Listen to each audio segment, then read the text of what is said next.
사랑하는 시흥동산교회 성도 여러분, 좋은 아침입니다.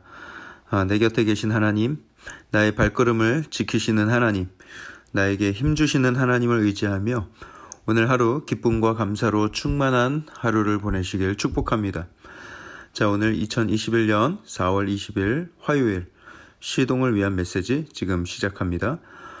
오늘 우리에게 주시는 하나님의 말씀은 출애굽기 9장 1절에서 12절 말씀입니다. 출애굽기 9장 1절에서 12절 말씀. 물이 피로 변하는 재앙, 개구리 재앙, 이의 재앙, 그리고 파리의 재앙. 충분히 하나님의 살아계심과 위엄을 확인하고도 남을 만한 재앙이었지만 바로의 그 굳은 마음은 쉽사리 움직이질 않습니다. 그렇게 단단하게 굳어져 버린 마음을 깨기 위해선 더 단단한 도구가 필요합니다. 여러분, 우리도 그렇지 않습니까?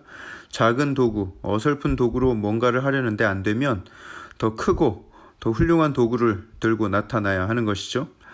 삽과 곡괭이로 파다가 큰 안반을 만났으니 이제는 굴삭기와 포크레인이 등장을 하는 것입니다. 이제부터 하나님께서 보여주실 재앙들이 그러했습니다. 지금까지는 견딜만 했을지도 모르고 또 애굽의 술사들이 요술을 부려서든 눈속임을 해서든 비슷하게 따라할 수도 있었다면 지금부터 보여주실 재앙은 조금 다르다는 것이죠. 지금까지는 징그럽고 더럽고 귀찮고 불편한 정도 수준의 재앙이었다면 이제부터는 본격적으로 생명을 위협하는 가공할 만한 수준의 재앙이 임하게 될 것입니다. 그러니까 좋게 타이를 때 말을 들으면 얼마나 좋아요, 그렇죠? 하나님은 5번째 재앙으로 애굽의 모든 가축에게 돌림병, 전염병을 계획하십니다. 물론 이 재앙을 내리시기 전에 전과 마찬가지로 경고를 먼저 하십니다. 오늘 본문 2절에 이렇게 말씀을 하시죠. 내 백성을 보내라.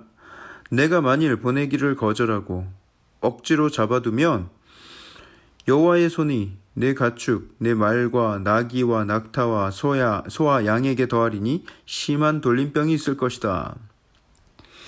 하지만 이스라엘 백성들이 소유한 가축들은 한 마리도 죽지 않을 것이다 말씀을 하셨습니다.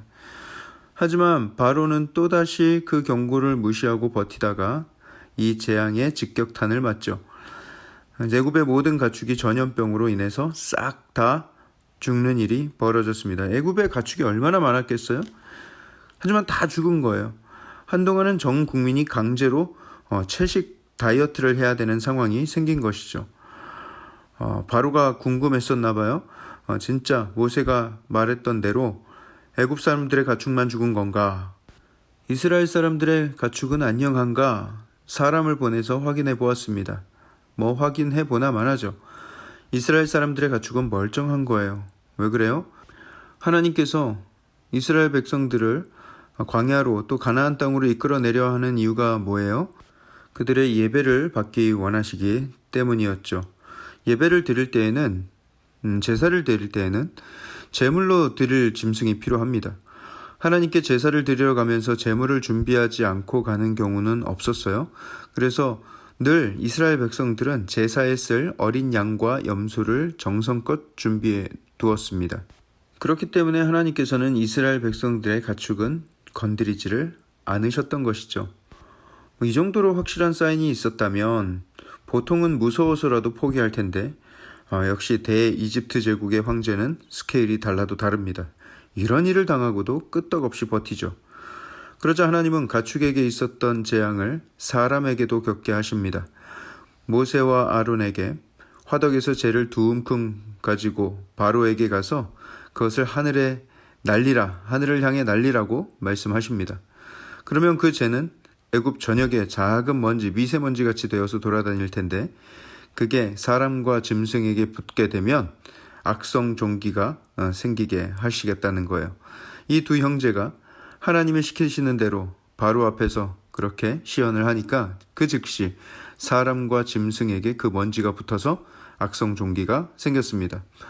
여기서 말하는 악성 종기란 무엇인가? 모세와 아론이 하늘을 향해 던진 재가 온 애굽을 날고 날아서 애굽 사람들의 피부에 닿았을 때 그 피부에 불에 댄 것 같이 이렇게 붉게 피어오르고 또 물집이 잡히고 나중엔 그 안에 고름이 생기는 악성 피부병이에요.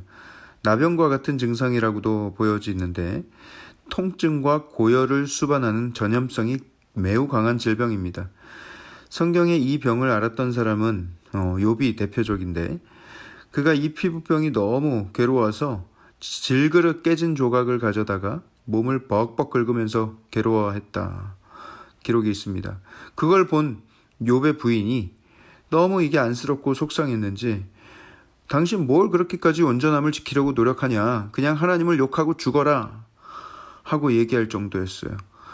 또 욥기 7장 5절에는 그가 괴로움 가운데 이런 시를 짓습니다. 내 살에는 구더기와 흙덩이가 의복처럼 입혀졌고 내 피부는 굳어졌다가 터지는구나.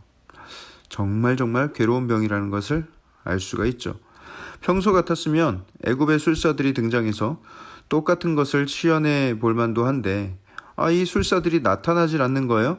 여봐라, 술사들을 불러와라 하고 찾았는데 끝내 나타나질 않는 거예요. 알고 보니까 그 술사들도 악성 종기에 걸려서 집에서 기왓장으로 피부를 벅벅 긁어대고 있는 것이죠. 울면서 벅벅 긁어대고 있어요. 여러분, 이것이 얼마나 무시무시한 재앙입니까? 그런데 본문을 아무리 자세히 들여다봐도 바로가 그 악성 종기에 걸린 것 같지는 않아 보입니다. 아마 본인이 걸렸다면 보내줬어도 몇 번을 더 보내줬었겠죠. 하지만 자기는 괜찮으니까 그냥 그렇게 만 것 같아요. 이처럼 악하고 이기적인 리더를 만나면 결국 그 고통은 고스란히 백성들의 몫입니다. 그에게 있어서 황제의 자리는 그저 자신의 안위만 평안하면 그것으로 만족하는 것이었습니다. 그 자리에 있으면서 자기만 괜찮다면 백성들이 악성 종기에 걸리건 개구리를 밟고 다니던 그들의 가축이 죽건 전혀 문제되지 않는 그런 사람이었던 거예요. 사랑하는 성도 여러분, 우리 모두는 리더입니다. 누군가를 이끌어가고 또 본이 되어야 하고 또 누군가를 섬기고 돕는 일을 해야 될 사람들입니다. 가정에서는 자녀들에게 리더의 역할을 해야 하고요. 또 믿지 않는 사람들에게는 먼저 믿은 자로서의 리더 역할을 해야 하죠. 그 가운데 가장 중요시되는 리더의 자질은 공감 능력입니다. 내가 이끌어야 할 사람들이 어떤 아픔을 가지고 있고 어떤 괴로움을 겪고 살아가는가. 대통령이 백성들에 대한 공감 능력이 없으면 청와대 안에서 자기 배만 불리며 살아갑니다. 재산을 은닉하고 국민들이 어떻게 살아가건 어떤 사고로 죽어가든 경제적으로 얼마나 고통받든 자기 문제 아니니까 그렇게 자기만 만족하는 생활을 해나간다는 거예요. 목사도 마찬가지입니다. 목사가 공감 능력이 없으면 성도들의 삶에 관심도 없고 그들을 위해 기도하지 않고 건축할 생각, 교회 키울 생각만 합니다.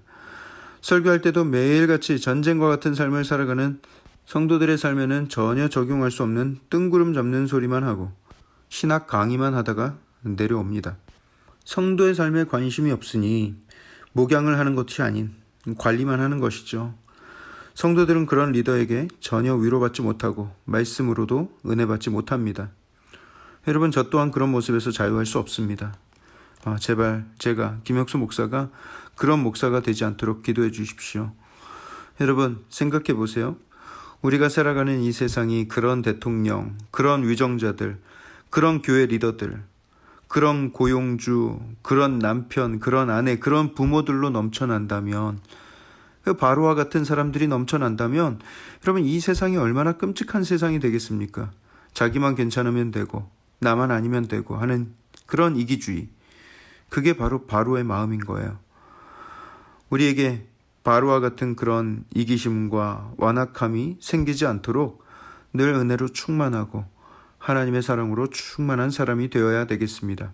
다른 사람에게 따뜻한 관심을 기울이면서 내가 어떻게 저 사람에게 도움이 될 수 있을까? 내가 어떻게 섬길 수 있을까를 늘 고민하며 살아가는 저와 여러분들 되길 축복합니다. 그때에 우리의 마음에 굳어진 것이 제거되고 부드러운 마음으로 예수 그리스도 닮은 마음으로 살아가게 될 줄 믿습니다. 기도하겠습니다. 사랑의 하나님, 나의 삶에 예수 그리스도께서 찾아와 주셨고 섬김의 리더십이 무엇인지 공감하고 긍휼함을 가지고 내 목숨까지도 내어주며 사랑하는 것이 무엇인지를 저희에게 알려주셨습니다. 하나님, 그렇지만 나의 삶이 바로와 같은 그런 이기심이 있진 않았는지요. 나만 괜찮으면 되고 내가 잘 사니까 상관없고.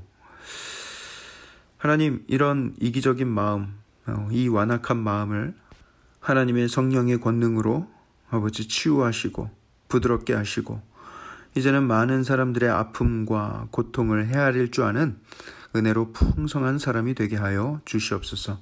주님, 우리를 그 일로 불러주신 줄 믿습니다.